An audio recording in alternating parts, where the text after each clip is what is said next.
Je dois vous faire un aveu.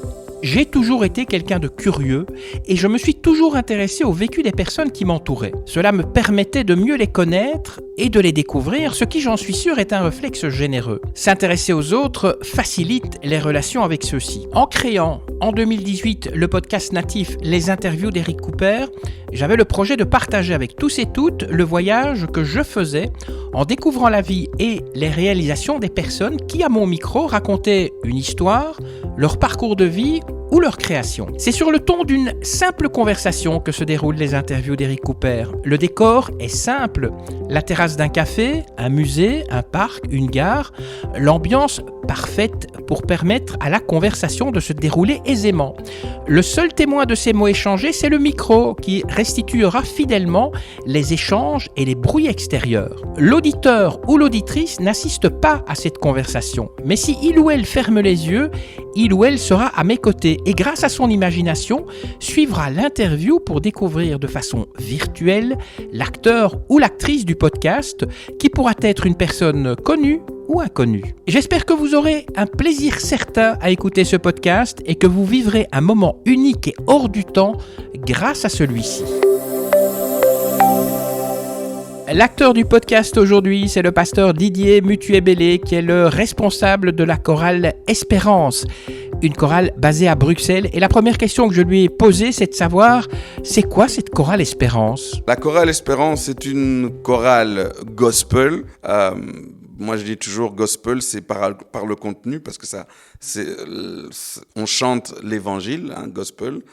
Et donc une chrétienne dans une église protestante vivante. Et donc la chorale, c'est une trentaine, quarantaine de personnes âgées de 16 à 66 ans, pour la plus vieille, 65 ans d'ailleurs. Voilà, et donc on chante du gospel dans des rythmes contemporains. C'est la chorale qui est installée ici dans l'église La Nouvelle Jérusalem. En deux mots, peut-être présenter cette église. C'est une église qui a démarré en 85 par un missionnaire américain qui était marié à une Belge et un ancien militaire. Et donc, mon papa est arrivé quelques semaines après le début de cette église, donc le pasteur Martin Mutuébélé, qui deviendra l'assistant de ce pasteur-là, et puis qui va reprendre l'église en 86. Alors, l'église va grandir. Elle est majoritairement composée d'Africains, mais ça n'a jamais été la vision. Voilà. Après, et aujourd'hui, donc, l'Église a donné naissance à d'autres églises, la Nouvelle Jérusalem, essentiellement en Belgique, une trentaine. Et la Nouvelle Jérusalem n'est pas une église indépendante. Donc, en plus de faire partie du synode fédéral des églises évangéliques reconnues en Belgique, elle fait partie d'un mouvement chrétien protestant pentecôtiste qui s'appelle l'Église de Dieu, la Church of God, voilà. Et donc vous êtes responsable de cette église, vous êtes pasteur, peut-être vous pourriez vous présenter un petit peu ? Oui, je suis pasteur principal maintenant depuis 4 années. Donc j'ai succédé à mon père qui avait une double fonction, donc qui était le pasteur de l'église, mais qui était aussi le pasteur ou l'évêque en charge de nos différentes églises. Et donc il m'avait déjà parmi ses pasteurs assistants, donc j'étais pasteur assistant depuis 2003, il m'avait choisi comme étant celui qui allait le succéder. Alors évidemment, il est décédé et je ne pensais pas que les choses allaient aussi vite. Donc voilà, en dehors de ça, je suis marié, père de 4 enfants. Moi, je suis à la base un ingénieur industriel. J'ai travaillé comme ingénieur pendant de nombreuses années et donc pendant les 3 premières années, j'ai fait les 2 et puis voilà, depuis quelque temps, je suis entièrement consacré à ma charge pastorale. Voilà. Et cette chorale, elle est née comment ? À la base, quand l'église a commencé, bien sûr, comme dans toute église, la musique était déjà omniprésente et donc il y avait une première chorale qui s'est constituée, qu'on appelait la chorale des jeunes. Et puis les mamans d'un certain jeune, des dames d'un certain âge, ne se retrouvaient pas. Et donc elles ont commencé, quelques mois après la première chorale, une chorale qu'on a appelée la chorale des mamans. Et puis petit à petit, il y a eu des jeunes, des hommes qui sont revenus. Et puis à un moment donné, on l'a appelée la chorale Espérance, simplement. Donc voilà, c'est comme ça qu'elle a démarré. Le nom est arrivé comme ça ou bien il y a eu une recherche ou il y a eu des suggestions de la part de membres de l'église ? Alors, l'église, non. On a essayé de retrouver l'historique du nom et donc on n'a pas vraiment l'histoire. On a plusieurs histoires, mais en tout cas, c'était le noyau de départ de la chorale, donc les responsables de départ qui ont échangé sur un nom possible avec le pasteur. Et donc c'est vraiment le noyau de départ avec le pasteur qui se sont mis d'accord sur ce nom-là. Est-ce que cette chorale, elle a une sorte de mission? Oui, je pense que le nom a été choisi vraiment pas par hasard. Et donc, c'est vraiment apporter l'espérance. Et moi qui suis aujourd'hui, on va dire, le compositeur principal, quand je regarde mes premières compositions, on parle des débuts des années 90, sans forcément le chercher, mais je pense que c'était ce que j'avais dans le cœur. Et peut-être le nom de la chorale, il y avait avec quelque chose à voir là-dedans. Nous avons vraiment beaucoup parlé de l'espérance. Et donc vraiment, c'est vraiment ce qu'on a dans le cœur. Notre ADN, c'est apporter l'espérance. Et c'est une espérance une espérance et une joie que vous apportez aux membres de la communauté, mais est-ce que vous la transmettez aussi via des messages en dehors de l'Église? Oui, bien sûr. Alors, je dois avouer que ces dernières années, avec mes différentes occupations, on est moins sortis et c'est surtout notre musique qui sort aujourd'hui. Nous avons quand même, je pense, plus de 10 CD qui aujourd'hui se sont baladés déjà depuis plus de 20 ans. Mais il y a eu un temps où honnêtement on tournait beaucoup, essentiellement en Belgique, mais on a déjà été en dehors de la Belgique. Voilà. Donc je dirais que dans les fins des années 90 et dans les années 2000, on est beaucoup sorti en dehors de l'église et on faisait autant des événements chrétiens que des 20 kilomètres de Bruxelles, des festivals de temps en temps. Voilà, on est sorti quand même pas mal. Là, ces temps-ci un peu moins. J'espère qu'on pourra bientôt reprendre à sortir un peu plus. Donc, si nos auditeurs veulent vous voir en live, ils doivent venir ici à l'église alors, pendant le culte. Voilà, pour l'instant, c'est vraiment notre activité principale. On est là tous les dimanches. L'église a deux services, le premier à 9h, le deuxième à 11h30. Et en général, on alterne. Un dimanche, on fait le premier service, deux dimanches. C'est l'endroit où ils sont sûrs de nous trouver, en tout cas, hebdomadairement. Ouais. Alors, en quoi cette musique gospel a un impact sur la spiritualité des membres et de ceux qui l'écoutent aussi? Ouais, donc encore une fois, gospel, c'est d'abord le message, mais la musique a l'avantage d'être accessible à tout le monde et de se recentrer sur une phrase, un mot, soit inspiré des Écritures ou bien provenant des Écritures, mais en tout cas dans un langage qui est accessible à tout le monde. Et donc voilà, la musique est vraiment le moyen de pouvoir parler à quelqu'un au travers d'un message simple.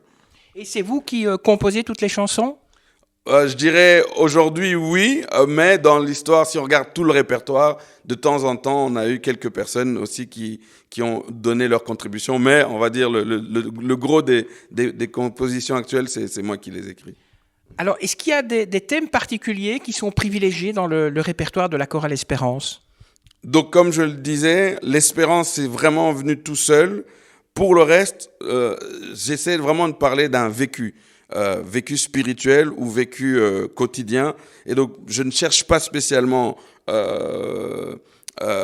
un message en particulier, mais c'est quelque chose qui me touche sur le moment. Alors aujourd'hui que je suis, à l'époque où quand j'étais pasteur assistant et fidèle, j'étais nourri par les sermons qui m'étaient donnés comme fidèle, mes lectures personnelles, mon expérience personnelle. Aujourd'hui, la petite différence, c'est que comme pasteur, voilà, quand je suis en train quand j'ai des thèmes qui me sont à cœur et que je vais prêcher, parfois il m'arrive de temps en temps de pouvoir aussi mettre certains en chanson.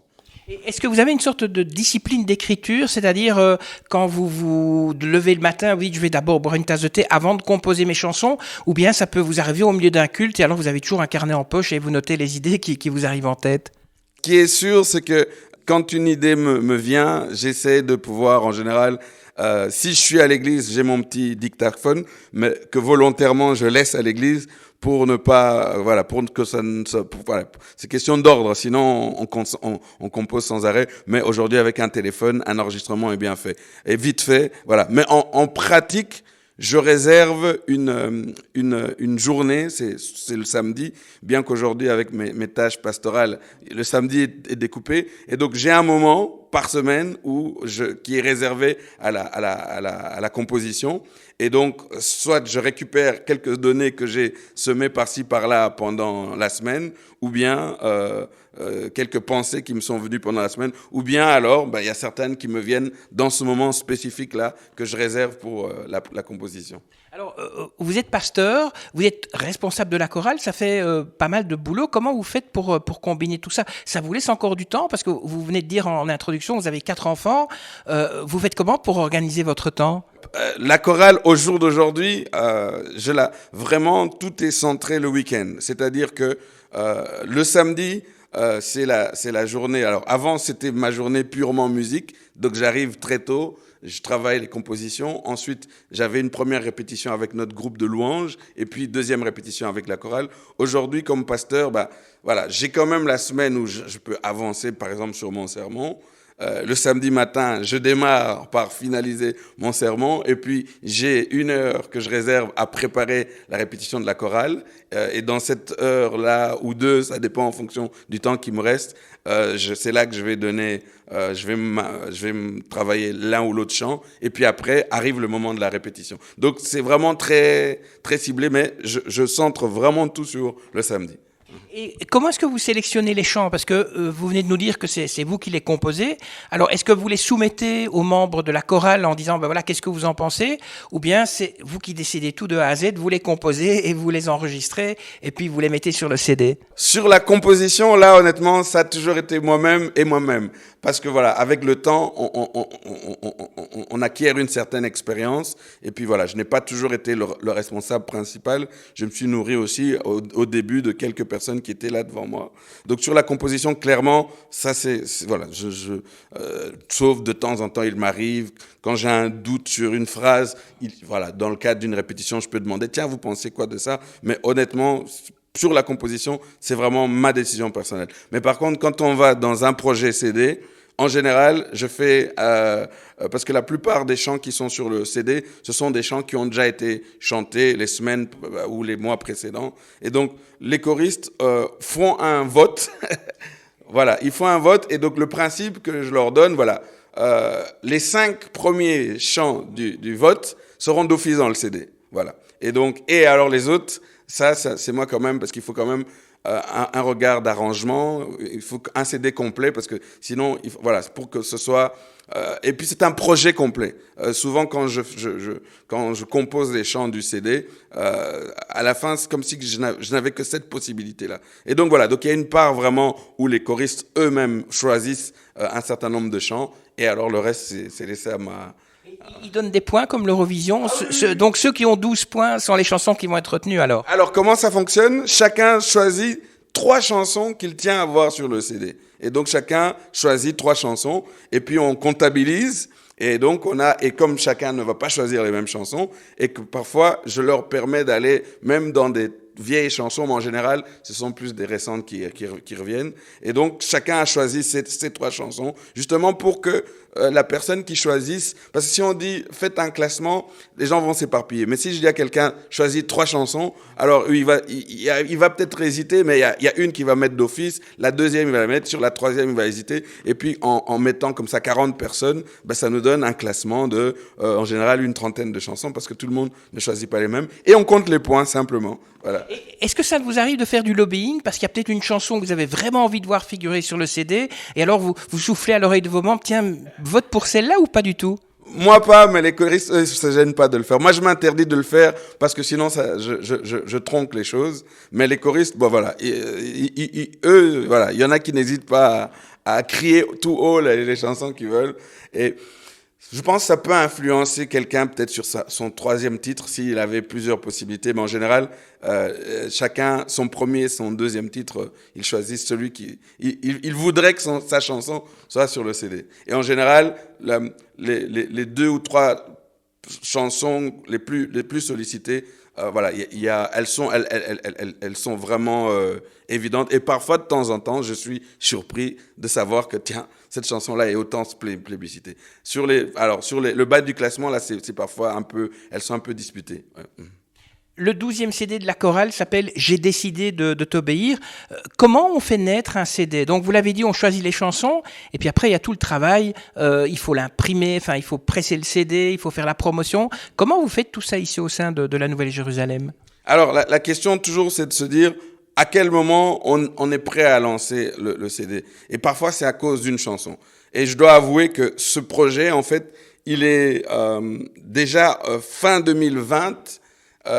On voulait déjà lancer un projet de CD, mais on était en plein confinement et c'était juste impossible. Et donc, ce titre-là m'a paru à ce moment-là, par rapport à la période que nous étions en train de vivre, comme étant le titre phare. Et donc, à ce moment-là, nous avons procédé à un vote, mais comme le projet est venu seulement quelques années après, nous avons dû revoter, je pense, que je ne fasse pas d'erreur, pour pouvoir rajouter, parce qu'il y a des nouvelles chansons qui sont arrivées entre-temps. Et donc, voilà. Et donc, quand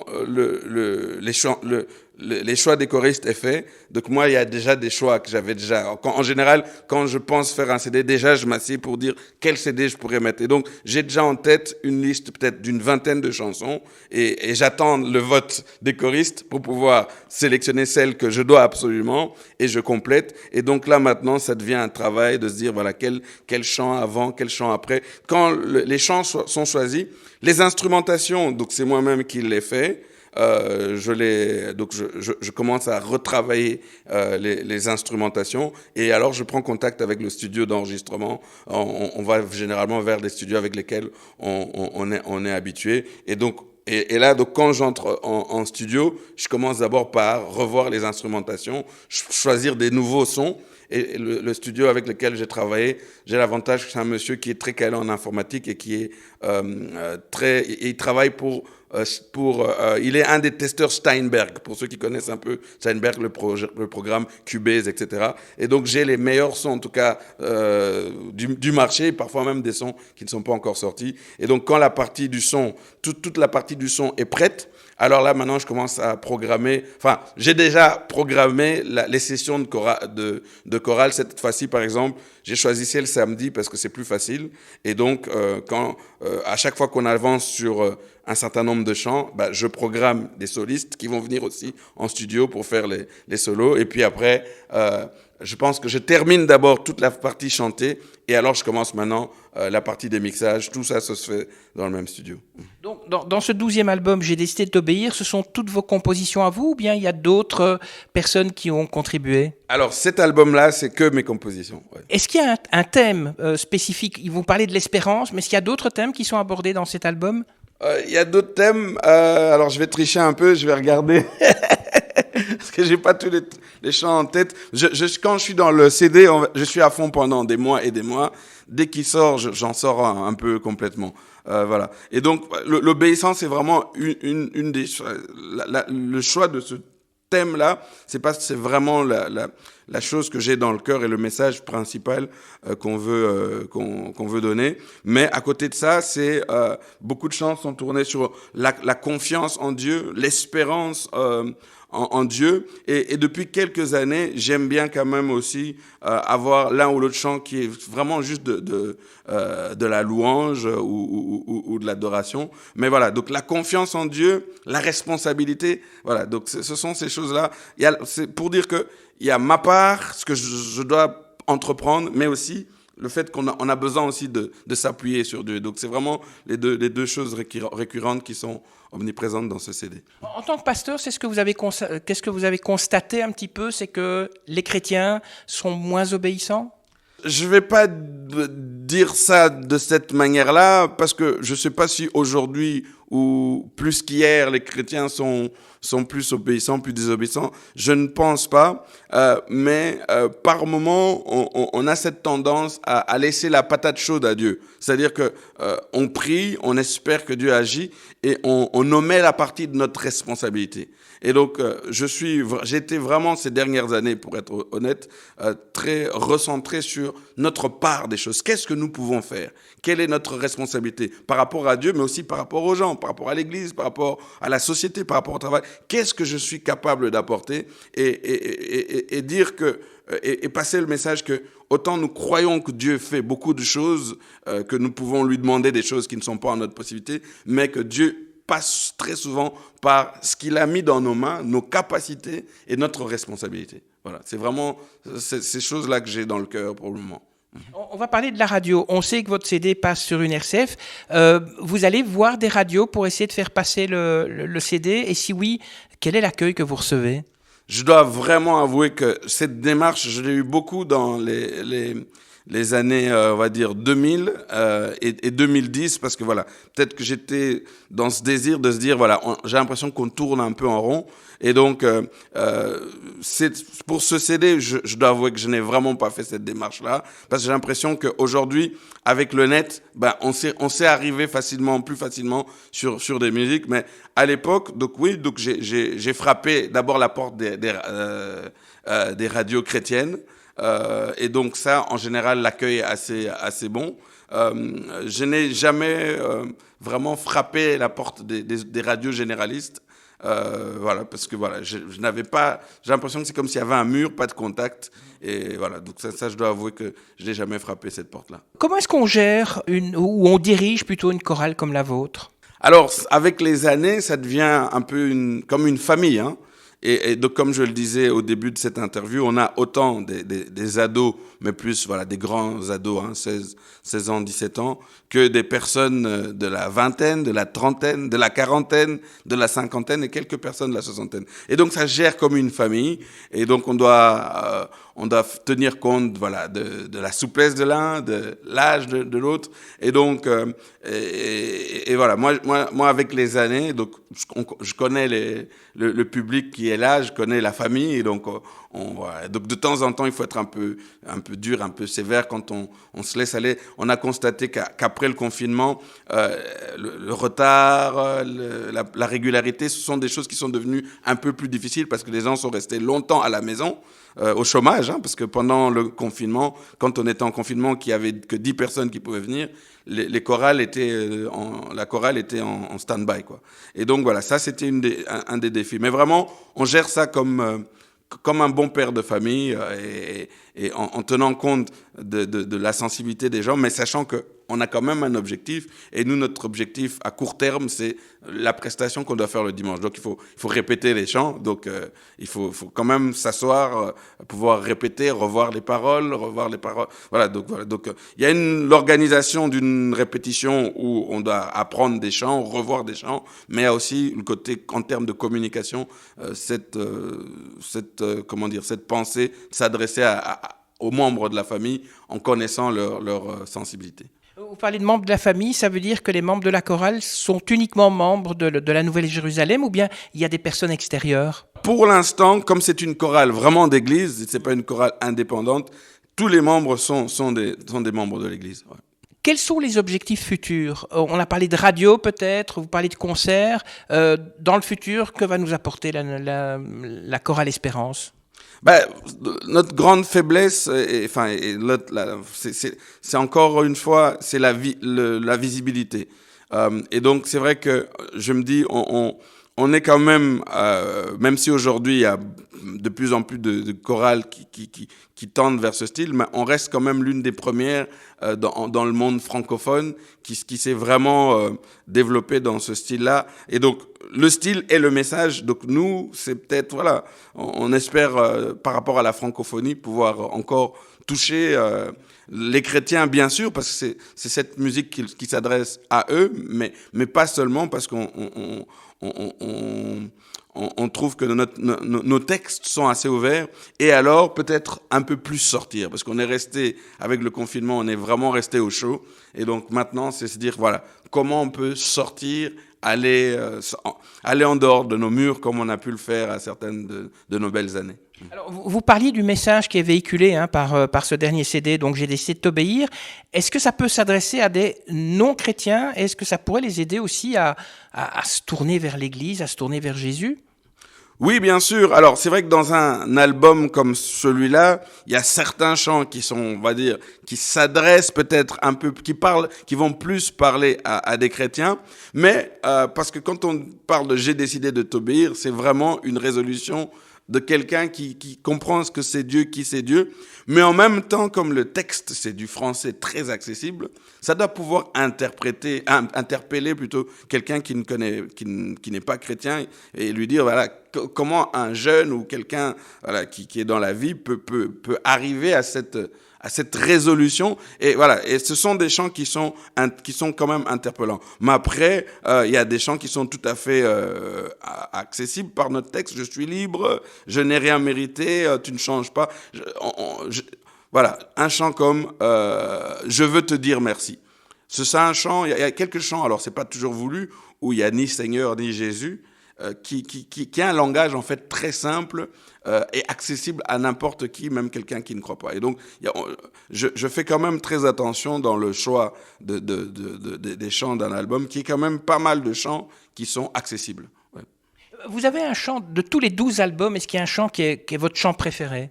Je dirais qu'en termes de style, celui qui me correspond le mieux, je pense, alors je jette un coup d'œil pour ne pas me tromper, mais tu ne me décevras pas.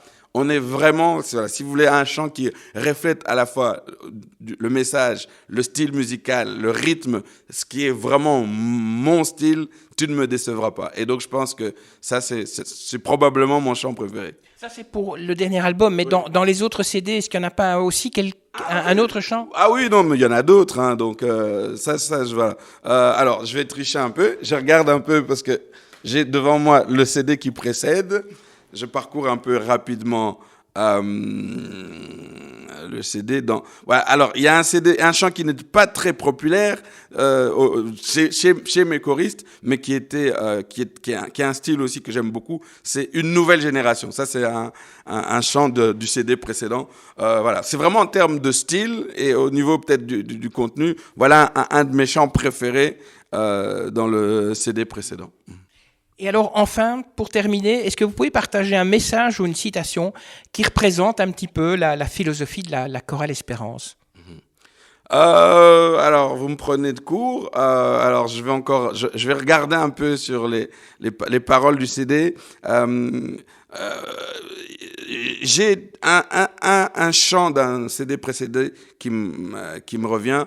Le titre, c'était « Ne cesse pas d'espérer ». Ne cesse pas d'espérer. Et j'aime bien régulièrement revenir à l'essentiel de notre nom, en fait, de notre message, c'est l'espérance. C'est qu'on est dans un monde parfois tellement compliqué, tellement difficile. Notre foi, en fait, en Dieu, c'est un peu notre bouée, c'est notre énergie. Et donc, tu passes peut-être par des moments difficiles, mais dis-toi que pas loin de toi, il y a un Dieu sur lequel tu peux t'appuyer. Et ce Dieu n'est peut-être pas visible, palpable, mais il fait en sorte qu'autour de nous, il y ait des personnes concrètes qui sont, pour moi, Dieu fonctionne avec les hommes. Et donc, quand on dit Dieu va m'aider, en général, il va mettre un collègue, un ami. Et donc, voilà, il y a l'espérance. Ouvre les yeux et tu verras que pas très loin de toi, il y a quelqu'un qui représente Dieu, que Dieu a mis à tes côtés, qui peut te tendre la main et qui va te donner un peu d'énergie pour que tu puisses aller plus loin. Mais rappelle-toi que cette personne-là, en fait, c'est un des moyens que Dieu utilise pour te donner un peu d'énergie et aller de l'avant et affronter les difficultés par lesquelles peut-être tu es en train de passer. Alors, une vraie dernière question. On se procure vos CD comment? Et ils sont en vente chez les disquaires ou il faut venir ici rue Picard à Molenbeek pour l'acquérir? Alors, il y a quelques années, on a travaillé avec Sephora Music, c'était notre distributeur, et honnêtement, il nous permettait d'aller très loin. notamment évidemment beaucoup centré sur les librairies chrétiennes. Et donc voilà. Malheureusement, ils ont changé leur philosophie il y a 2-3 années. Donc je pense j'ai l'impression qu'ils veulent plus stocker des CD. Et donc on a récupéré nos CD. Et donc pendant, on va dire, 2 ou 3 ans, on ne savait pas trop comment aller. Donc aujourd'hui, malheureusement, notre CD physique, pour pouvoir l'avoir, il faut passer par nous. Mais heureusement, on a les ventes en ligne. Donc, celui qui veut écouter notre CD, il va sur les sites Deezer, etc. Et il pourra le trouver. Voilà. Donc, mais pour le physique, il faut passer par chez nous. Mais je lance l'appel. On cherche toujours un partenaire avec lequel on pourrait à nouveau travailler pour pouvoir... parce qu'il y a encore beaucoup de gens qui utilisent le CD physique. Je sais que beaucoup disent, ouais, CD physique, non, c'est encore une demande. En tout cas, je ne sais pas si dans 10 ans ça le sera, mais aujourd'hui encore, il y a une demande. Et donc, c'est un appel que je lance. Il y a un distributeur qui veut distribuer le gospel en français. Nous sommes ouverts. Ça y est, c'est fini. Merci à vous, pasteur Didier Mutuébélé, d'avoir répondu à mes questions et de nous avoir fait découvrir cette chorale Espérance, qui est une chorale de gospel contemporain incontournable dans la francophonie. Si vous souhaitez peut-être commander un CD ou avoir plus d'infos, n'hésitez pas à aller sur leur site www.chorale-espérance.com. Avant que vous nous quittiez, vous les auditeurs, j'ai 2-3 petites choses à vous demander. Si vous avez aimé ce podcast, eh bien n'hésitez pas à le liker, n'hésitez pas aussi à le partager. Et puis abonnez-vous, comme ça vous pourrez être tenu au courant avant tout le monde de la publication d'un prochain podcast. Sur ce, je vous quitte, que la force soit avec vous et avec tous les autres, et à la prochaine fois.